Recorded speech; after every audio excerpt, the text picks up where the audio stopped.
awesome cover letter, applies, and then waits. And waits. So after a month or so, he actually sees the same job posting relisted, which makes him super frustrated. John isn't alone. Many people are frustrated by applying to these kinds of jobs that seem to have no intention of hiring anyone. If you are in the position of trying to find a new job, of course you don't want to waste your time applying for these ghost jobs. But it turns out all those open job postings that you see online might not even be real. Ghost jobs are a phenomenon. So you're telling me that they tell you go to university, go to college, get an education, pursue that master's degree. These students go $50,000 in debt, and now they graduate and they're posting fake jobs. That's what you're telling me. That should be illegal. They should be in prison. Posting fake jobs should put you in prison. That have existed for a long time, but they've come to light much more in recent years, and they've become much more of a significant issue in the job market.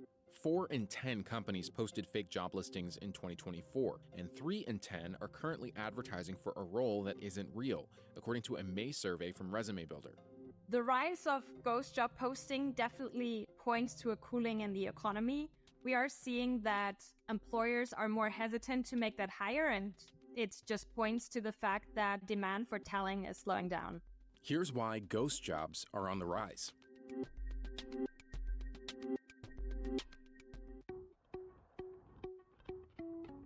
Ghost jobs are actually not scams. They're from real companies, but they are openings that don't actually exist. That company is not actually hiring for that role at this moment in time. They might be interested in hiring for that role in the future, or maybe they were hiring for it, but due to budget cuts, those roles were closed or put on hold. A ghost job is essentially a job that remains open online and never gets filled. What do you think the chances are that they're just collecting everyone's information and then just selling it? Yeah, they're just like, you're just filling out applications, application after application, and all of them are just collecting your data and then just selling it for a profit. The occurrence of ghost jobs has increased quite dramatically over the past 5 years. We're seeing a decline in the rate of hires to job postings, and that rate has basically halved. Wow, look at that. Look at that graph. Pray, guys. Just pray. Over the past 5 years. So whereas in 2019 we saw 8 hires per 10 job postings, we are now seeing 4 hires per 10 job postings, which of course is quite a dramatic drop. This is a pretty worrying development because it just softens the signal of what a job posting really means and whether there is truly a hiring intention behind that from the employer point of view. I think we're seeing a lot of ghost jobs lately for the same reason that I think a lot of people keep their Tinder profiles up even if they're not actively looking for a relationship. It's because we like to keep our options open for, you know, whether it's a good or a bad thing. Companies are no different. Yeah, so let's just treat the marketplace, people's livelihood, like online dating. I don't know if you guys have participated in online dating. It's absolutely horrific. It's not the way people are meant to meet. And they're actually copying that strategy, that horrible strategy, and applying it to jobs. Companies know that talent is not always available when they are ready to hire, so they want to be able to attract applications from potentially great candidates, even if they're not right now able to give that person a job. Because of market visibility, if they are regularly listing their job openings, that will enhance a company's image, potentially showing them as a growing and thriving organization. And maybe that's a signal to investors or clients or competitors that their company is expanding, the brand perception. Market research. Some companies, they have no idea what is a salary, what are the skill sets in demand. So they probably are posting to get that data. What are you expecting as a... I don't know about that take because I know in the tech market, I'm just seeing a bunch of layoffs. I'm not sure how that impacts their public image, but it can't be good because you're just firing people, probably trying to save money because maybe you're losing money or you overhired, I'm not sure, but it's not good for the people. the salary if you want to be in that role in this industry. So that's why they're collecting those data so that they can build a total compensation package and build the key performance indicator and net promoter scores for the companies if they really don't know how the recruiting works. So maybe it's for market insights to go into the future, but that does not benefit the job seekers at all. That's such a bad employer branding.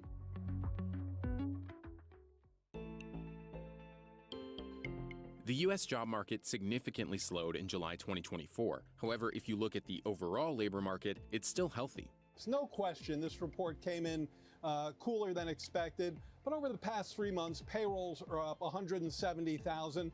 That's certainly a good enough clip to keep the labor market healthy. According to June's Job Openings and Labor Turnover Survey, commonly known as... What percentage of those jobs do you think are paying like minimum wage? I think a lot of people are living paycheck to paycheck.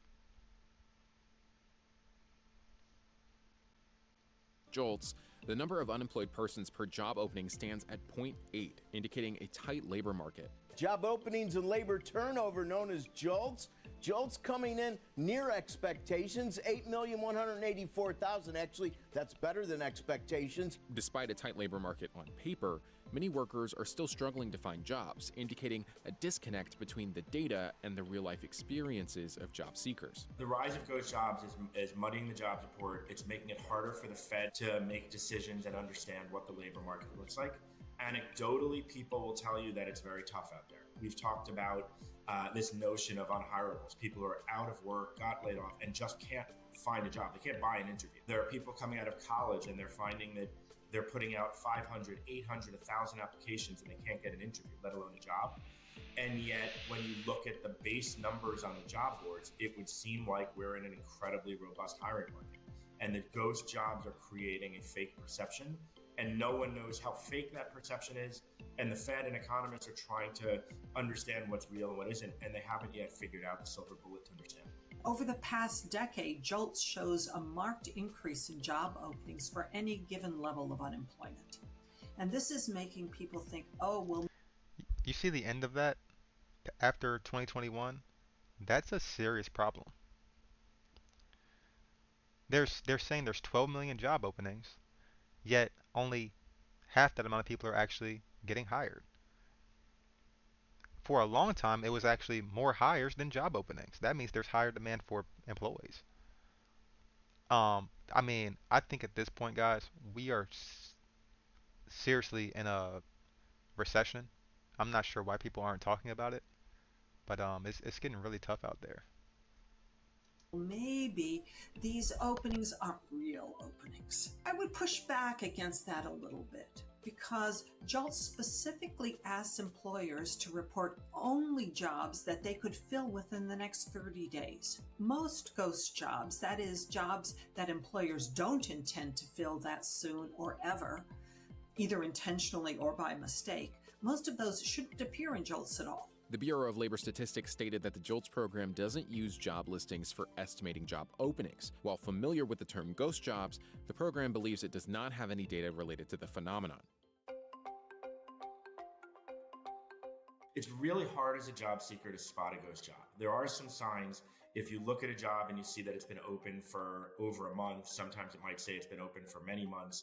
Some of the job boards will give an indication of how many people have applied for a job. And so if you see that a job has been open for 90 days and 10,000 people have applied, putting your application in, you're 10,001, you're a number, it's probably a ghost job. There's only one problem with that. They don't show the amount of people that have applied for that job. But I think a good determining factor is if the job has been up for a long period of time. That means that they probably had the opportunity to interview people, to look at their applications, and they're just not hiring.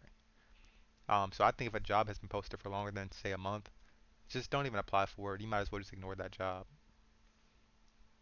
So my firm uncovered that there's 1.7 million job openings on LinkedIn in 2023, as of the date of the article, that were older than a month. And these we've determined to be potential ghost jobs.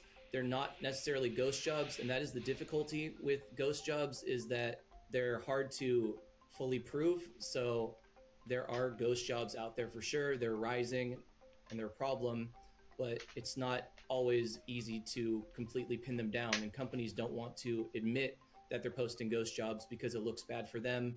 It's anti-employee, it's anti-job seeker, and it's very pro-company. So they want to be careful about that. So they're not going to openly admit that they're posting ghost jobs. Another red flag for a job posting that's potentially a ghost job is when it's a vague job title. So for example, if they say we're looking for a video superstar, or we're looking for a project manager superstar, or they use some sort of identification that doesn't really say much, it could be an... See, I think that's part of the problem.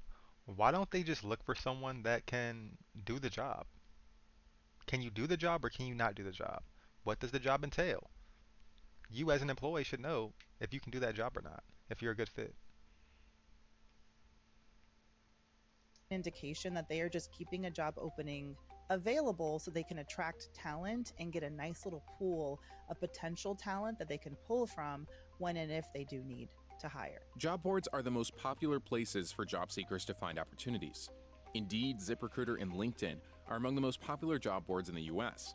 However, there's growing concern that some of these platforms aren't doing enough to address the issue of fake job postings. Job posting platforms can address ghost jobs. The first line of addressing them is taking full responsibility for them, even if they're not the ones posting it. That's totally understandable, but it's still their site. It's their platform, and I believe they should take 100% responsibility. They should be verifying, they could implement an enhanced job post verification method. So potentially they're... I'm going to be completely honest with you guys. I was on LinkedIn just the other day. LinkedIn has trouble fixing a bug in the comments section. Do you think they can actually handle a problem of this magnitude? They can't even fix the problems that they have within their own company.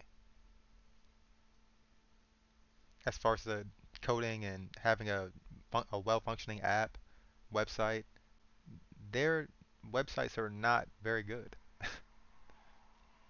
reaching out to multiple people in the hiring process, an HR person, a hiring manager, or verifying that person via social media. I would love to see these job posting sites like LinkedIn, ZipRecruiter, and Indeed hold companies a little bit more accountable for being transparent about how long the listings have been up and how recently the position was hired for if they're going to continue to keep the listing up. They should have options somewhere to say, we recently hired this position. You can keep it up at that point. You can make it clear that, hey, if you think you're a good fit, go ahead and drop your application. Maybe if this doesn't work out, we'll reach back out to you. CNBC reached out to a few major job posting platforms for comment. LinkedIn stated that their job posting policy requires posts to be genuine and accurate, and they're removed after 6 months. Indeed noted that some postings stay active during ongoing searches or continuous hiring, and ZipRecruiter stated that ghost jobs are prohibited under their policies. Let's be honest. Yeah, they have that in their policy, but are they actually pursuing these people and actually punishing them for putting ghost jobs out there? Probably not. The more companies that are on their site, the more companies posting jobs, the better it looks for their website. Their website is it's attracting people. It has a lot of users. There's a lot of interactions on their site, so it makes them look better to advertisers. It makes it easier for them. It makes things better for them. And I think this goes to show you that as an employee, as a person, an individual, that you should do what's best for you. These companies are always going to do what's best for them. They don't have to warn you that you're going to get fired. They'll just fire you. If you get a warning, you're lucky. At the end of the day, when it comes to ghost jobs, I mean, companies got to do what they got to do. And I think they're willing to take that reputational risk if it means they can attract the best talent and do what's best for them at the end of the day. What ghost jobs speak about the labor market is that it's not currently friendly to job seekers, and companies are taking advantage of the labor You don't say. market. They're finding this opening that's this legal gray area, and they're taking advantage of it. And they don't need to be nice to job seekers because they think that they owe them nothing, and they think that they'll be able to push the cost of their own employees down with this, because there's a lot of sentiment online about it being impossible to find a job right now. So why am I going to leave my job and try to find another job? So I think what this might lead to, though, is job seekers doing the same thing to companies, like keeping the doors open for themselves and looking for jobs the entire time they're working and having many recruitment contacts, because that's what companies are doing. They're always looking for the next step and they're worried about themselves. Then that's going to create that same sentiment with employees. Right now, even JOLTS is giving us some confusing signals. The discussion about ghost jobs is one of the ways that the financial community is trying to understand these trends. Unfortunately, we probably won't know whether these really are permanent or temporary changes in the prevalence of ghost jobs until... Luckily, I believe that the economy is kind of like cyclic. So if it's up one year, it might be up for a few years. It'll go down, then it'll come back up, then it'll go down, repeating. Um, so I wouldn't be too discouraged if you are having trouble getting a job. Eventually, guess what? If you're a cybersecurity person, I personally have been in cybersecurity. Um, when they have a massive data leak, guess what they're gonna do? They're gonna hire more people. They're gonna say we can't let this happen again. We lost $20 million. It's probably worth it to pay someone 100,000 a year for a few years to work on our I forget what's integration management system or whatever, detecting fraud, bad actors. But yeah. So. Till after this cycle is over and the more academic economists sit there and really parse the data out.